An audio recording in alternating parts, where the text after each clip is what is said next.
Bueno, vamos a ver ahora cómo se estiman los parámetros del modelo lineal generalizado. Vamos a partir o considerar lo que se analizó en el modelo de máxima verosimilitud específicamente. Bueno, para poder hacer la estimación que tenemos, ya partimos del estadístico de puntaje que se obtuvo, la derivada de la función del logaritmo de máxima verosimilitud, hay que hacer aproximaciones, porque no siempre va a haber un desarrollo o una forma cerrada para la distribución. Para la normal puede haber, para la Poisson, pero para otras distribuciones más complejas, como la gamma, no es tan sencillo obtener una expresión directa y analítica, sino que es necesario hacer aproximaciones o aplicar métodos numéricos. Entonces, cuando no se tiene una expresión analítica definida para maximizar la función de verosimilitud, se deben emplear métodos numéricos para obtener el estimador máximo verosímil. Eso es normal en la función de máxima verosimilitud. Eh, en este caso trabajaremos con el método de Newton-Raphson. ¿Sí? Este es un método que ven los actuarios. No es tan complicado, entonces vamos a utilizarlo como referencia y es además el que más se utiliza para el caso del modelo lineal generalizado. Suponemos que queremos resolver esta ecuación, ¿sí? Una función de x igual a 0. O sea, tenemos que hacer una factorización al final. Es similar al problema que tenemos una función que depende de tita igualada a 0, porque es la derivada con respecto a tita y la tenemos que igualar a 0 para obtener el máximo, ¿no? Entonces, sencillamente es agarrar la derivada, considerar la derivada de t con respecto a x, ¿sí? Pero evaluado un valor del iterativo, un valor que hemos estado iterando, m-1, o sea que hemos hecho m-1 iteraciones. Y con esto tenemos lo siguiente, bueno, tenemos que la derivada de la función t evaluado en la iteración xm-1 va a ser igual a la función de la varianza. Esto está basado en el método de Newton de obtención de raíces. Pueden chequear un poco sobre ese tema. Sencillamente es un ajuste del método de Newton que permite hacer estas estimaciones de estas funciones. Entonces tenemos que tendríamos la diferencia de t de xm menos t evaluado en xm menos 1 sobre el valor de x a la m menos x a la m menos 1. Esta formulación es como se calcula una pendiente de una línea recta en matemática normalmente. O sea, no creo que aquí les vayan a tener mucha complicación porque es sencillamente como tener y2 menos y1 sobre x2 menos x1. Esto lo han tenido que ver en matemáticas antes. De ahí se puede reescribir la iteración para obtener el valor xm, que es el que queremos. Queremos ir iterando para obtener un valor que más se aproxime al valor que hace que la función t evaluada en x sea igual a 0. O sea, queremos que el final xm debería ser ese valor evaluado en la función t que me dé igual a 0 la función, o que me anule la función. Entonces, reescribiendo, tenemos que entonces xm, ese valor que debería anular a la función, es igual al valor previo menos la diferencia entre ese valor previo evaluado en la función t entre ese valor previo evaluado en la derivada de la función t. Sí, ese es el principio. Y esto es el método de Newton al final. Pueden profundizar más si están interesados. Es una técnica bastante interesante y bastante rápida para obtener ciertas raíces de funciones que tenemos. Se nos van a presentar y esto pasa mucho en la máxima verosimilitud. Ahora bien, ¿cómo lo trasladamos al modelo lineal generalizado? Bueno, en este caso nuestra x es la tita, es el parámetro que queremos estimar. Tenemos tita m y vamos a ir obteniendo tita m que me permite que la derivada sea igual a 0, es decir, el punto que maximiza la función de máxima verosimilitud. Y entonces vamos a tener la función u, que es el estadístico de puntaje, la derivada del logaritmo de la máxima verosimilitud, entre su derivada. Ahora bien, esta derivada que tenemos acá se suele aproximar con un término que se llama matriz de información. Esto es un concepto propio de la máxima verosimilitud un poquito más avanzado, pero que aquí entra de forma relevante. En el caso del análisis de modelo lineal generalizado, tenemos que la función de la matriz de información en la iteración m-1 va a ser igual a la esperanza de menos u', que hemos visto que es igual a la varianza de u, es para la iteración m-1. Entonces sencillamente reescribimos la ecuación como tita de m va a ser igual al tita de la iteración anterior menos la división o la relación entre el estadístico de puntaje en la iteración m-1 sobre la matriz de información en m-1. Ahora bien, ¿qué pasa acá? Bueno, al final, ¿cuáles son los parámetros que queremos estimar? O sea, tita es una referencia a un parámetro. Ahora vamos a ver cuál es el parámetro que queremos estimar en una función de, bueno, un modelo de generalizado, lineal generalizado. Bueno, en este caso son los parámetros de la regresión, los beta. Entonces, es de interés estimar los parámetros de la ecuación poblacional del modelo GLM. Esto implicaría resolver la siguiente derivada parcial. Es decir, yo quiero realmente es ver o maximizar con respecto a betita. Entonces sería derivar a la función de máxima verosimilitud con respecto a betita. Eso sería betita, disculpen, beta j.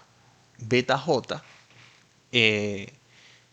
al final es uno de los parámetros de las variables explicativas y nos va a dar un estadístico puntaje para esa variable explicativa y poder estimar cuánto es el valor de ese parámetro. Eso no es más que la suma, ¿sí? De la derivada de las derivadas parciales para cada uno de los valores, para cada uno de las funciones de verosimilitud que tengamos en función de los datos, ¿sí? Entonces sería, fíjense que es de i igual a 1 hasta n. Entonces esto está referido a los y sub i. Y va a ser la derivada con respecto a cada uno de esos y sub i con respecto a beta j.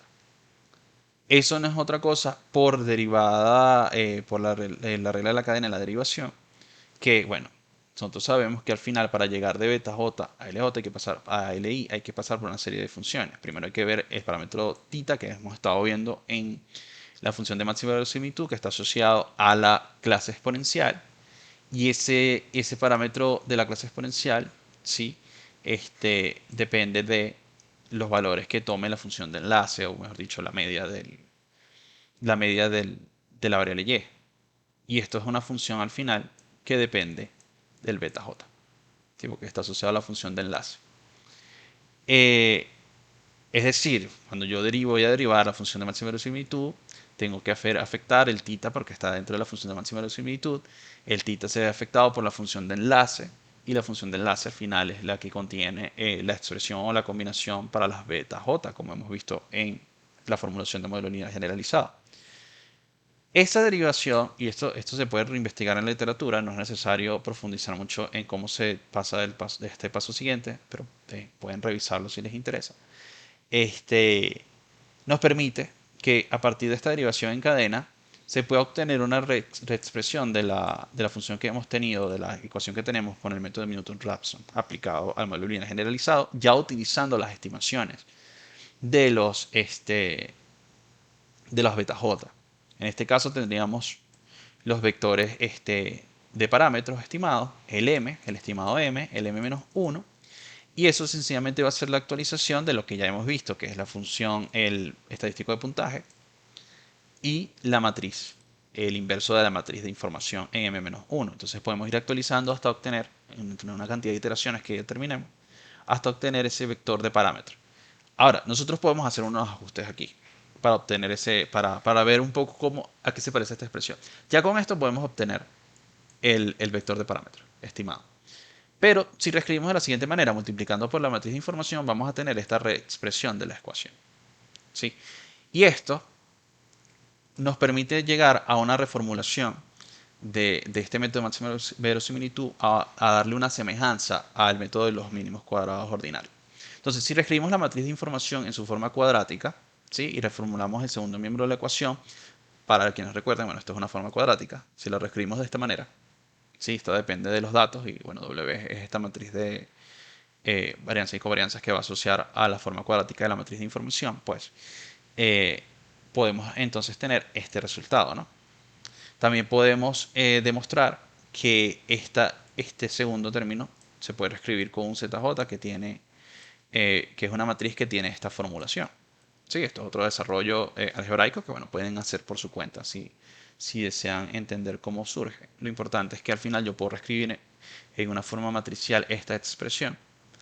eh, y dada esta forma matricial, nos damos cuenta de lo siguiente, que yo puedo pasar esto al ser si es una matriz no singular, puedo obtener su inversa y premultiplicar ambos miembros con la inversa. Esta se va y me va a quedar la inversa de esta manera. Y esto es semejante, y esto deben estar bastante claro, esto es semejante a la formulación de las ecuaciones normales, ¿sí? O normalizadas del modelo lineal general para los mínimos cuadrados ordinarios, que era lo que teníamos antes de que b es igual a x traspuesta x a la menos 1 por x traspuesta y, si se acuerdan de esto. Es similar. Sencillamente, además, podríamos asociar que esto es parecido a la formulación que hemos visto con el método de variables instrumentales, donde tenemos una matriz de instrumentos, ¿sí? Que utilizamos para ajustar la, el modelo, considerando que hay variables, hay variables que no se pueden aproximar y hay variables omitidas que son necesarias para el modelo, pero que tenemos que aproximarlas con un instrumento, ¿sí? Se parece, se parece bastante, ¿no?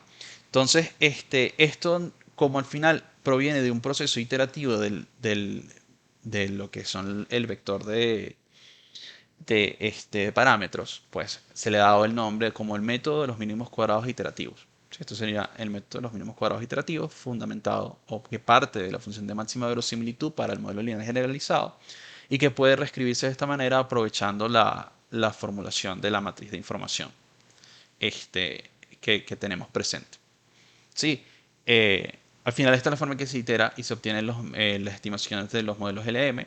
Es un método que es particularmente rápido para hacer la estimación, por eso es que es utilizado específicamente en estos casos. Y bueno, con esta formulación vamos a analizar ahora en el siguiente video cómo se hace la inferencia y cómo se ajusta este tipo de modelos.